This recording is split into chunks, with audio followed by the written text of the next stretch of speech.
আবারও ইন্টার মিয়ামির বিশাল একটি জয়। ২০২৫ সালে পরপর ৩টি জয় দিয়ে শুরু করলো ইন্টার মিয়ামি। আগের ২টি ম্যাচ ট্রাইব্রেকারে জিতলেও এবার ম্যাচটি জিতল ৩-১ গোলে। ইন্টার মিয়ামি বনাম স্পোর্টিং সান মিগুয়েলিটো ম্যাচ আজকে শুরু হয়েছিল, কিন্তু মেসি আসবে শুনে ২ দিন আগেই বিক্রি হয়ে গিয়েছিল সব টিকিট। ম্যাচের শুরুতেই পিছিয়ে পড়ে ইন্টার মিয়ামি।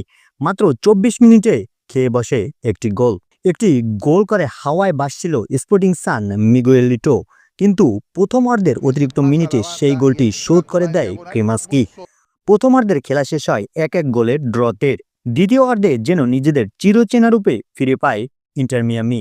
৪৮ মিনিটে এলেন্ডের গোলে এগিয়ে যায় ইন্টার মিয়ামি এবং ৬৪ মিনিটে পিক আউট করে তৃতীয় গোল। নির্ধারিত সময় শেষে ৩-১ গোলে জয় নিয়ে মাঠ ছাড়ে ইন্টার মিয়ামি। মেসি কোনো গোল না পেলেও প্রায় গোলেই ছিল তার অবদান। ডি বক্সের সামনে বল এনে গোল করার মতো বল বানিয়ে দিয়েছিল মেসি। ভিডিওটি ভালো লাগলে লাইক করবেন এবং চ্যানেলটি সাবস্ক্রাইব করবেন।